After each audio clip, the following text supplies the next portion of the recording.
Um antigo rei da Babilônia contém uma história que não se sabe até hoje se é meramente lendária, mitológica ou verdadeiramente histórica, e em quais aspectos isso se diferencia. Ele carrega em si uma figura que é tanto heróica quanto trágica, justamente porque ele embarca em uma viagem cheia de grandes desafios em busca de uma fonte da eternidade, após a morte e a perda de um dos seus grandes amigos e de quem ele se compadeceu bastante após deixá-lo.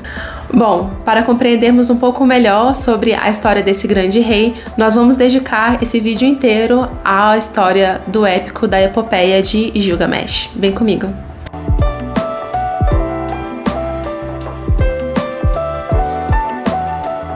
Olá pessoal, tudo bem? Meu nome é Larissa, esse aqui é um canal onde eu compartilho com vocês alguns estudos que eu tenho feito. O objetivo é basicamente fixação e também para poder compartilhar com amigos, familiares e tudo mais aquilo que eu estou estudando. Então vamos lá. A história, o épico de Gilgamesh, ele, da mesma forma como o último vídeo que eu fiz, né, o Enuma Elish, ele se trata de uma história que foi sendo reformulado, né, configurado, reestruturado de diversas maneiras no decorrer né, de milênios da antiga Mesopotâmia.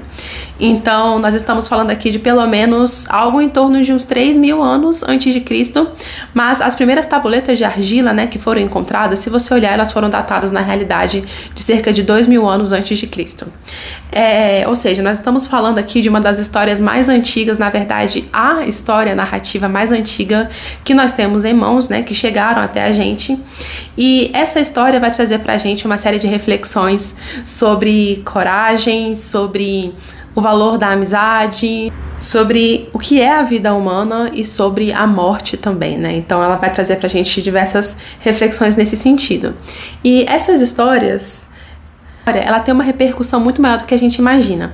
Se a gente for olhar naquela região ali do Iraque, né, que é mais ou menos onde se abarca aquela região da Mesopotâmia hoje, né, nos dias atuais, o que a gente vai entender é que existem diversas tabuletas de argilas espalhadas, né, foram encontradas diversas tabuletas de argila espalhadas por toda aquela região, que ela teve um impacto tão grande quanto a gente pode imaginar, por exemplo, sobre os textos homéricos na época da antiga Grécia.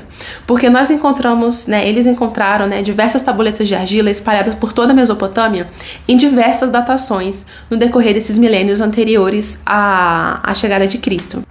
E o que é muito interessante da gente investigar em relação a esse épico de Gilgamesh é o impacto que ele pode ter tido tanto no desenvolvimento, né, e na compreensão daquela sociedade, sobre o que ela própria é, sobre a sua própria condição humana, como também a forma como essa história pode ter impactado as nossas próprias narrativas, as nossas próprias histórias e a nossa também própria compreensão sobre o que é o ser humano e tudo mais.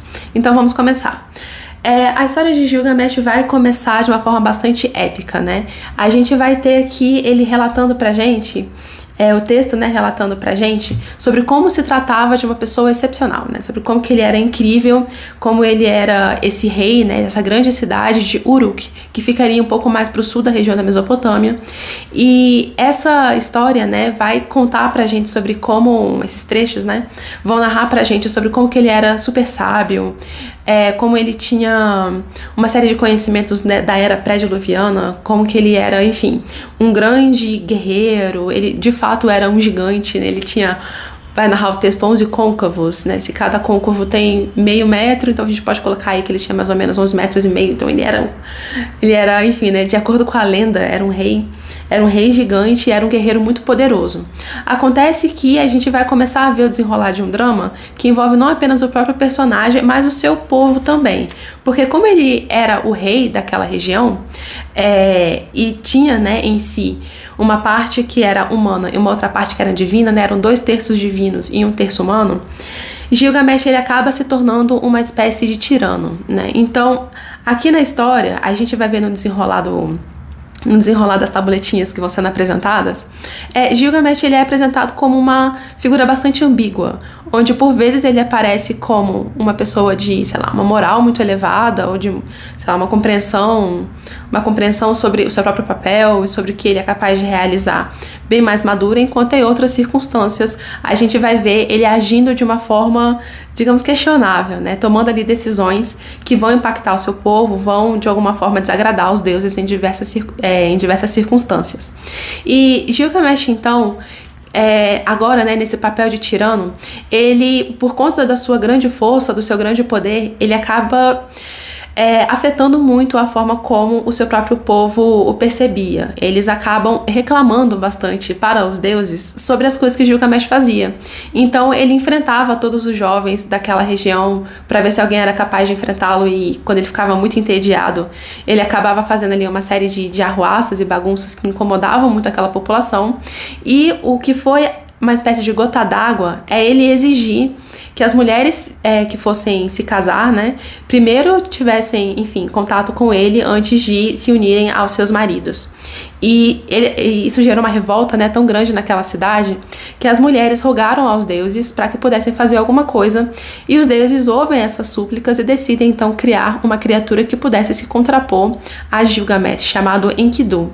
Enkidu, então, ele é essa grande figura de um selvagem, né? Ele é feito ali puramente de matéria, e ele vai ser então enviado para a Terra para que ele possa confrontar Gilgamesh. Porém, quando ele chega, ele começa a viver com os animais, ele vive na selva, acaba atrapalhando ali uma espécie de aldeia, né, onde alguns caçadores se sentem intimidados com a presença dele.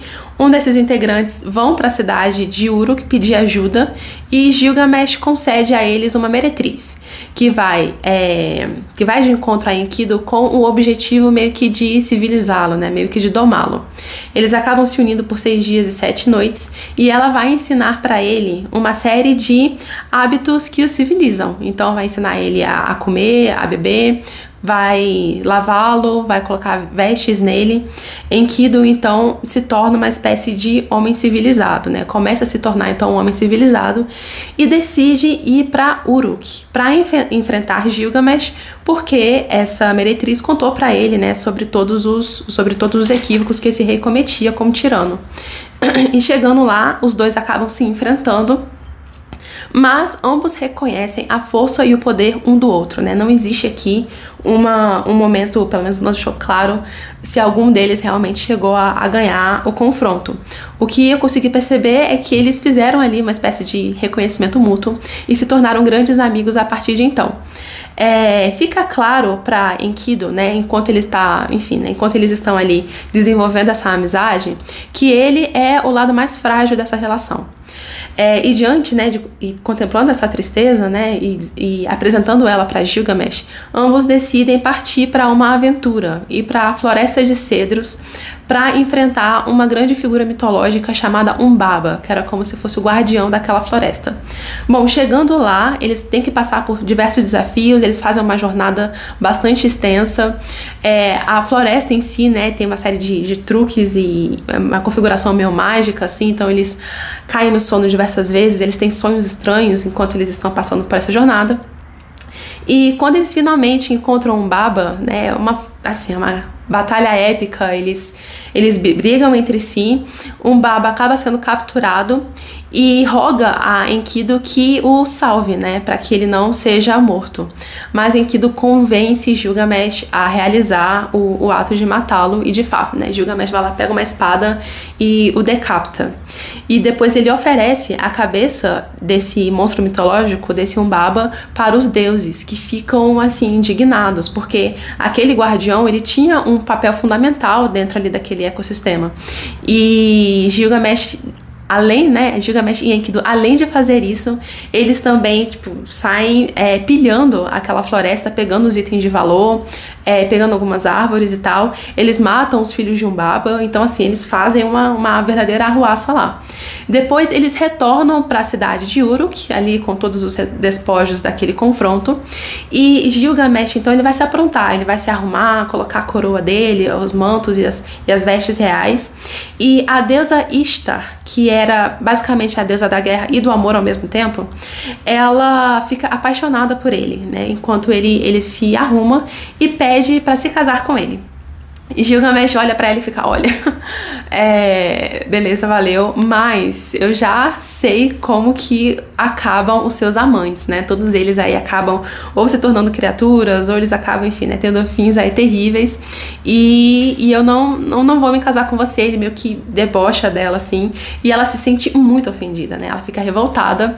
Ela vai até seu pai, Anu, que a gente viu, né, no vídeo sobre a epopeia da criação, que se trata do Deus do céu, e ela suplica pra ele para que dê a ela o touro do céu, que é mais ou menos uma constelação ali que ela tá pedindo para que seja entregue, para que esse monstro, essa criatura mitológica na realidade possa enfrentar Gilgamesh. E ele avisa pra ela, tipo, olha, se eu te der esse touro, ele vai sair fazendo uma desgraça na terra, ele vai destruir tudo que encontrar pelo caminho.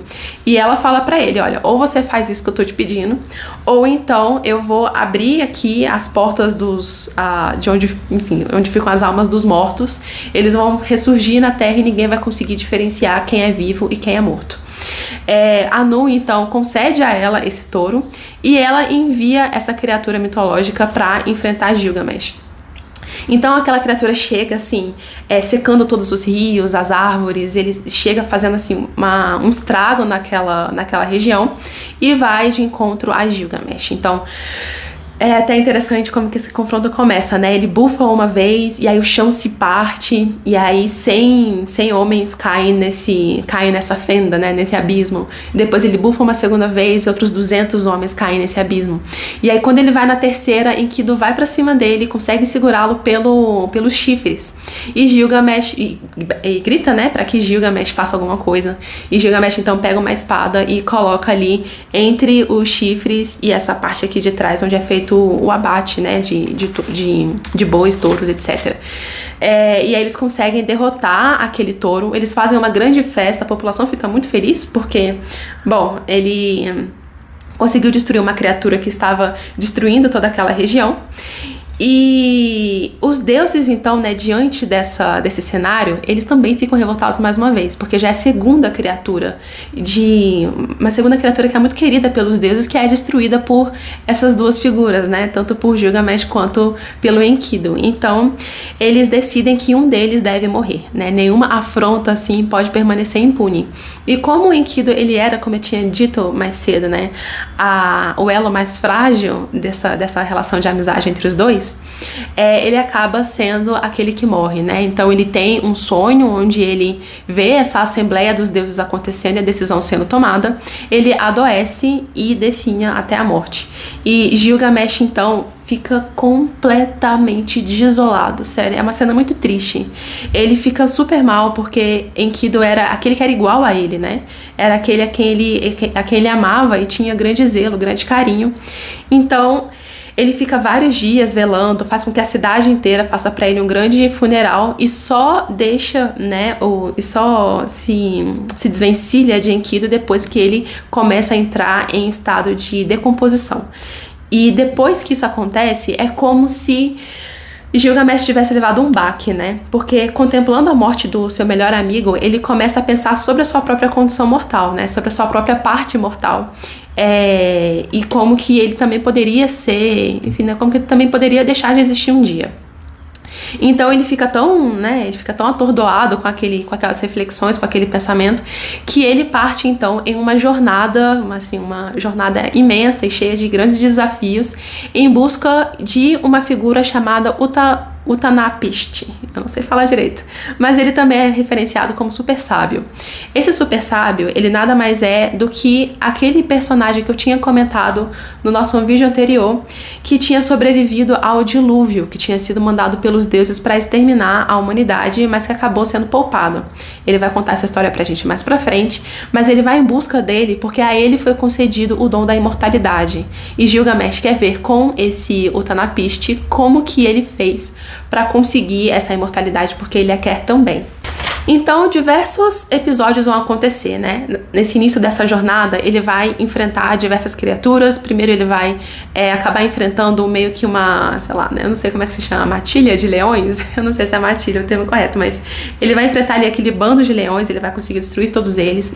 Ele vai chegar aos confins do mundo, né? Que separam o mundo mortal do mundo dos deuses. Lá ele vai encontrar os guardiões dessa separação, né? Dessa linha de separação entre o mundo natural e o mundo sobrenatural. E eles vão olhar pra ele e vão falar, cara, o que você tá fazendo aqui? Não sei o que você tá, enfim, o que você tá buscando e tudo, mas esse caminho não é pra você, né? Isso daqui não é um passeio no bosque. Você vai, a partir daqui, encontrar uma grande escuridão. E Gilgamesh está irredutível, né? Ele quer passar por essa jornada. E então, esses homens escorpião acabam permitindo que ele atravesse as montanhas que separam esse mundo natural do sobrenatural, e ele começa então uma jornada. Ele fica vários dias nessa escuridão profunda, e quando ele finalmente consegue sair de lá, ele se depara com uma espécie de bosque dos deuses, onde existe lá uma taberneira que faz o cuidado daquela região. O nome dela é Shiduri, e ela que é responsável por cuidar daquele bosque. E quando o Gilgamesh chega, ela olha pra ele e fala, cara, né, o que você está fazendo aqui? Ela fecha os portões que dão acesso àquele bosque, porque é lá que você tem, enfim, né, uma série de recursos que apenas os deuses podem acessar. E ele conta pra ela toda a jornada, né? Ele fala, olha, eu matei um baba, o touro do céu, eu, enfim, enfrentei os leões, eu atravessei as grandes trevas, e eu estou aqui porque eu quero encontrar o Utnapishtim. E ela vira pra ele e fala, olha, esse caminho não é pra você, isso não é para os réis mortais. Por que você, sabe, não volta de onde você veio, você não, sabe, se casa, tem uma vida normal, esse deleite, né, com a vida, com as crianças, etc. Mas Gilgamesh está irredutível. E aí ela fala pra ele, beleza, né, olha, você pode ver ali que tem um grande mar que precisa ser atravessado para que você chegue até onde o super sábio está. E vai ter um barqueiro que pode ou não querer te ajudar nesse processo. Se ele quiser te ajudar, ele vai te atravessar, senão não há nada que possa ser feito. Gilgamesh fica revoltado com essa revelação e ele acaba em um estado de cólera, né, destruindo tudo aquilo que existe ao redor dele. E aí, quando esse barqueiro finalmente o alcança, o nome dele é Ushanab, ele vira pra ele e fala, cara, o que você tá fazendo? Então, Gilgamesh mais uma vez conta toda a sua história e fala que ele pretende chegar até o Utnapishtim. E esse barqueiro vira pra ele e fala, olha, mas você acabou de destruir aqui os recursos que eram necessários para que essa travessia fosse feita. Mas, vendo que Gilgamesh está irredutível no seu propósito de alcançar a eternidade, ele fala, beleza, então você vai ali na floresta, corta ali uma série de árvores, pega ali alguns recursos para que a gente possa fazer essa travessia. No decorrer dessa travessia, Gilgamesh vai então entregando ali, né, aquelas toras como se fosse como se estivesse fazendo atos de oferenda, até que chega uma hora que ele tira as próprias roupas, utiliza elas como uma vela para poder fazer a travessia, mesmo que representando simbolicamente que ele está se despojando de tudo aquilo que é material, para que ele possa então alcançar essa grande conquista pela eternidade que ele está em busca. E quando ele finalmente atravessa, super sábio, né, o Utnapishtim encontra ele e pergunta o que ele está fazendo, né, por que ele chegou até aquele local. E Gilgamesh vai comentar pra ele, né, contar ali toda a história novamente, né, eu enfrentei um baba, eu venci o touro do céu, eu guerrei contra leões, eu atravessei as grandes trevas, eu tô aqui porque eu quero saber como que você fez pra alcançar a eternidade. Porque ele fala, né, eu perdi o meu amigo, eu perdi aquele a quem eu amava, e agora eu quero saber como que eu não vou vivenciar essa mesma situação, né, de experimentar a morte, né. E o Utnapishtim, então, vai contar pra ele uma história, né, ele vai contar pra ele a história de como que ele conseguiu a eternidade. E nada mais é do que a história do dilúvio. Então eu já tinha contado mais ou menos um pouquinho dela pra vocês no último vídeo, mas dando aqui só uma pincelada e relembrando mais ou menos como é que tinha sido essa história do dilúvio, né? Os deuses estavam então revoltados com os homens, porque eles estavam fazendo ali uma grande arruaça, e decidem mandar um dilúvio para exterminar a humanidade. Acontece que Um desses deuses, o Ea, que eu já tinha comentado com vocês, que era meio que esse deus mágico, né? Era o pai do Marduk. Marduk aqui ainda não tem um papel central, porque nós estamos falando de uma história que precede aquela grande ascensão do Império Babilônico. Então o Ea, ele acaba sendo essa figura mágica que instruiu a humanidade e que foi capaz ali de enfrentar, né? Enfim, foi capaz ali de enfrentar de alguma forma aquele mando que tinha sido dado pela Assembleia dos Deuses de que toda a humanidade seria destruída. Ele não gosta dessa ideia, ele decide então ajudar o super sábio a construir um barco e a encher esse barco de sementes. O super sábio coloca lá também o seu próprio clã, alguns aldeões, coloca ali também o seu rebanho, para poder preservar aquilo que representa os ganhos que a humanidade já tinha obtido até aquele momento, e faz com que o Utnapishtim consiga então sobreviver àquele dilúvio. Quando ele consegue sair do barco, né, depois que ele, enfim, né, um relato bastante parecido com o próprio dilúvio de Noé, né? O dilúvio que a gente vê na Bíblia. Então ele solta um corvo que retorna sem nenhum indício de terra, depois ele solta uma andorinha, por fim ele solta uma pomba que vai trazer ali de volta um indício de que já existe terra firme para que eles possam sair. E saindo, ele oferece um sacrifício aos deuses que é muito bem recebido. É muito interessante essa parte da história, vocês podem depois dar uma lida nesse livro, né? Eu nem mostrei pra vocês, mas o livro que eu tô usando de referência é esse, também do Jacinto Liz Brandão, que é esse tradutor maravilhoso que a gente tem aqui no Brasil, que conseguiu trazer essas histórias pra gente. E aqui no livro eu recomendo bastante que vocês leiam. Ele vai falar sobre como que os deuses se entristecem nesse processo de realizar esse dilúvio e como que eles se sentem muito felizes, né, muito satisfeitos quando eles percebem que o super sábio sobreviveu, preservando com ele essa riqueza da humanidade, né? Então eles estabelecem ali uma série de limitações para que a humanidade não se prolifere da mesma forma como tinha acontecido anteriormente, e ao super sábio, ao Utnapishtim, então é concedido essa graça, né, a ele e a sua esposa, da eternidade. Gilgamesh acaba ficando um pouco entristecido, porque ele percebe que a forma como o Utnapishtim conquista a eternidade foi um feito bastante grandioso, né? Acaba que a forma como Gilgamesh consegue a sua glória, né, a sua glória terrena, ela é muito limitada, digamos, a peripécias heróicas, né, de destruir monstros mitológicos e tudo mais, de enfrentar ali grandes feras, mas não é algo na mesma dimensão, né? Ele não, salvou ali ele não salvou a humanidade, nem nada do gênero. Então Gilgamesh fica muito frustrado, e Utnapishtim, percebendo isso, fala pra ele: não, pera, vamos te colocar sobre uma prova aqui, vamos ver se você realmente é digno da eternidade. Se você conseguir ficar acordado por 6 dias e 7 noites, talvez os deuses te concedam essa bênção também. E Gilgamesh fala: beleza, vou então enfrentar esse desafio, mas ele acaba dormindo na primeira noite. E acaba sendo muito engraçado, porque ele acorda frustradíssimo, achando que na verdade ele só tinha dado uma cochilada e acordado, mas quando ele descobre que ele tinha ficado ali 7 noites dormindo, na realidade uma semana inteira dormindo, ele acaba percebendo que de fato ele não está à altura daquilo que ele está querendo conquistar, que é essa eternidade.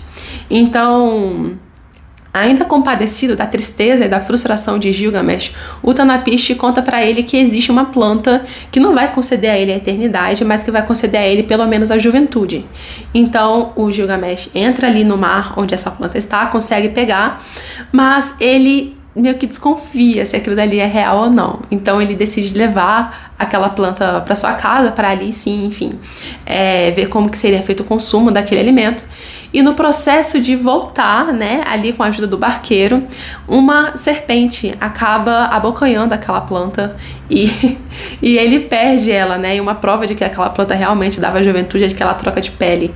Então, assim, Gilgamesh fica, né, entristecidíssimo, porque ele tinha a chance ali de ter pelo menos, não a eternidade em si, mas pelo menos ali algum tipo de auxílio, né, para não para não envelhecer e morrer tão rápido e tal. E ele acaba, enfim, se deparando com essa frustração.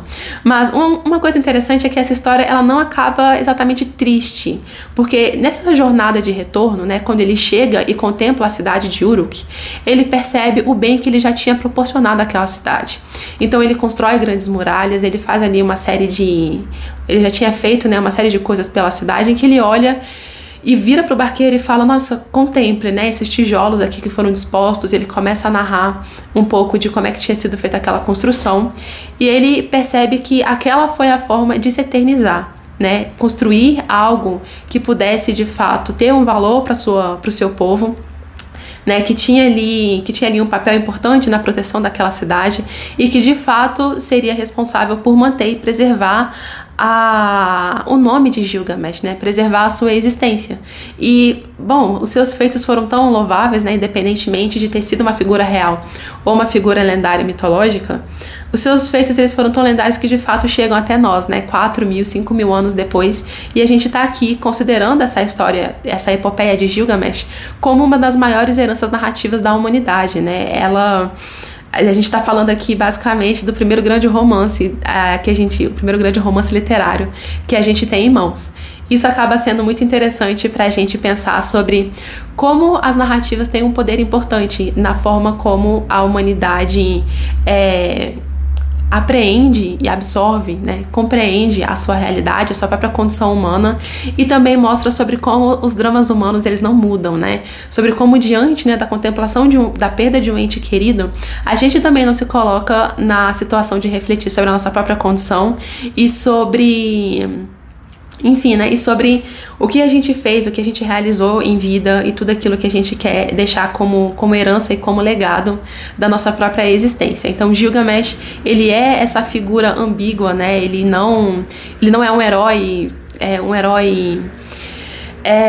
maniqueísta, né, que representa apenas o bem. Ele tem aqui dentro de si esses aspectos que são bastante humanos, em que, poxa, né, porque ele tinha muito acesso ao poder, ele acaba se tornando um tirano, mas depois ele passa por um processo de redenção nessa jornada frustrada de buscar a eternidade, e ele acaba percebendo qual era o verdadeiro valor que ele tinha a oferecer para o seu povo, né, não como aquele que se mantém